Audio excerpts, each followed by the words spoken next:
अस्सलामुअलैकुम। मुफ्ती साहब की पूरी तकरीर सुन जान।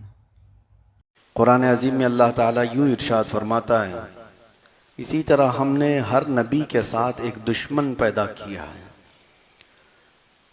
शयातीन अल इंसी वल जिन, इंसान और जिन्नात में से शयातीन। नबियों के साथ एक दुश्मन को बनाया गया है, तो फिर आम इंसान का क्या है? इंसान की जिंदगी किसी मुकाबिल में ही गुजरती है, यानी खैर और शर दोनों इस जमीन पर मौजूद हैं। एक दुश्मन कोई रहता है, इसकी वजह क्या है? सारे नबियों के साथ अल्लाह ताला फरमाता है हमने एक दुश्मन पैदा किया है। वजह यह है कि दुश्मन इसलिए होता है कि अल्लाह के महबूबों की मोहब्बत का इजहार हो जाए, उनके कमालात का इजहार हो जाए। मिसाल के तौर पर सैयदना इब्राहीम खलीलुल्लाह अलैहिस्सलातु तस्लीम, ये खलील हैं अल्लाह के, बरगजीदा पैगंबर हैं, जलीलुल कद्र नबी हैं, और आप अल्लाह ताला के महबूब नबियों में से हैं। लेकिन आपके साथ जो हुआ, आपको आग में डाला गया। वाकया आपको मालूम होगा, नमरूद ने आपके लिए आग जलाई और आपको आग में झोंक दिया गया, और आग ने आप पर कुछ असर नहीं किया।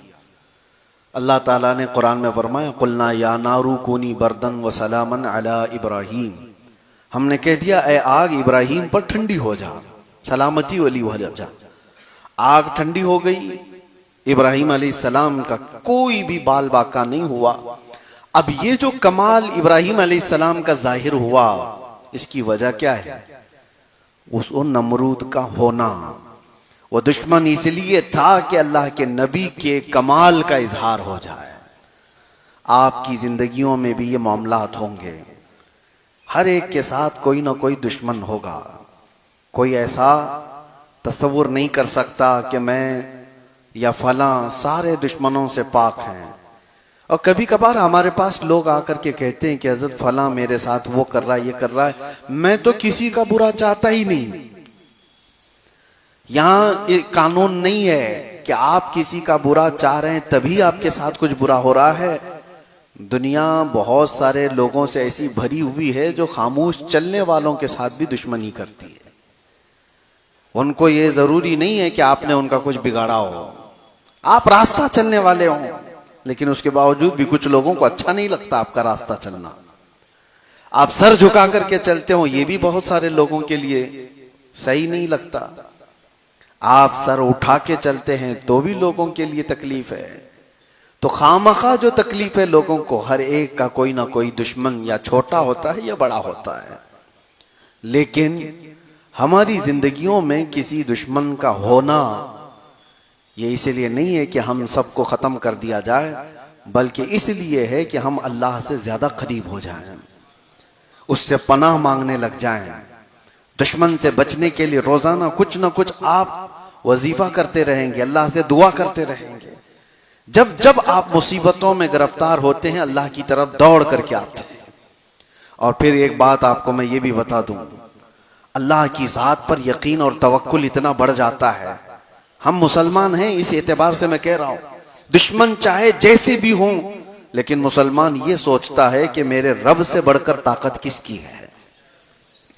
ये जितना जरर पहुंचाने वाले होंगे, ये अपनी ताकत के हिसाब से पहुंचाते हैं, और अल्लाह हिफाजत करने वाला है, वो अपनी ताकत से हिफाजत करता है।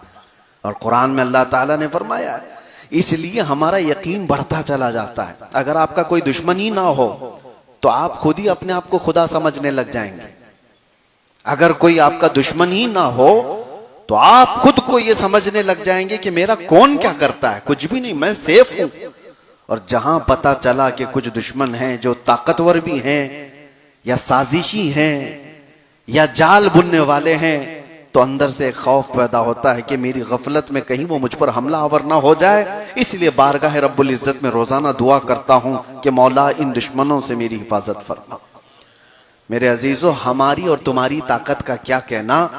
सैयदुल अंबिया रसूल अकरम सल्लल्लाहु तआला अलैहि वसल्लम, अल्लाह ताला के वो महबूब नबी, अगर वो हुक्म दें तो आपके साथ सोने और चांदी के पहाड़ चला करेंगे, हुजूर ने खुद फरमाया।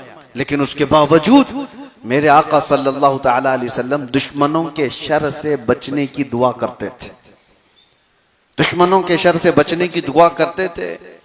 और बारहा ऐसा देखा भी गया कि दुश्मनों का वार मेरे आका पर हुआ है कि नहीं हुआ, अबू जहल की वजह से।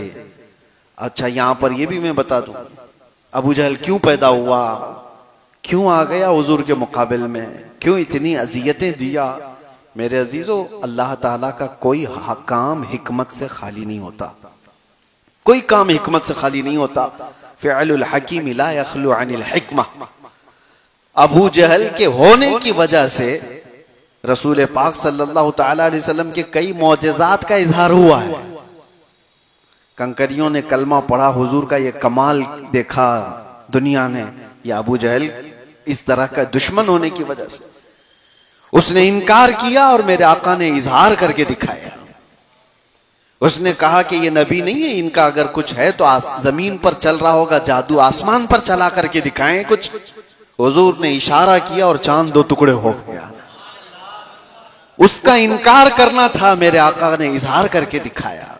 दुश्मनों का कभी कभार होना आपके कमालात के इजहार का सबब बनता है।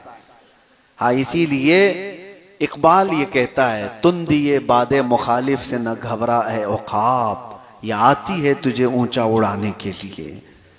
उर्दू के हार्ड लफ्ज होंगे, आपको मैं बताता हूं। कहना ये चाहते हैं इकबाल, तुम दिए बादे मुखालिफ से न घबरा है औकाब। औकाब ईगल को कहते हैं, परिंदा बहुत ऊंचा उड़ता है, ये ऊंचा उड़ता है लेकिन कभी कभार नीचे आ जाता है। और तुंदिए बादे मुखालिफ का मतलब होता है उल्टा चलने वाली हवा। कभी मुखालिफ सिमत से हवा तेज चलने लग जाए तो औकाब को मुश्किल हो जाता है कि अगर हवा उधर से आ रही है और ये उड़ इधर से रहा है। तो इकबाल ये कहते हैं, ऐसी मुखालिफ सिमत से आने वाली हवा से मत घबराए औकाब। औकाब क्या करता है उस वक्त, हवा अगर तेजी से मुखालिफ सिमत से आए तो हवा का मुकाबला करने के लिए उसमें घुस नहीं जाता, बल्कि ऊपर जाता है जहां से हवा नहीं आ रही हो। यानी मुखालिफ सिमत से हवा ना आ रही हो, इतना ऊंचे ऊपर चला जाता है ताकि ये मुखालिफ सिमत से आने वाली हवा से मेरा टक्कर ना हो।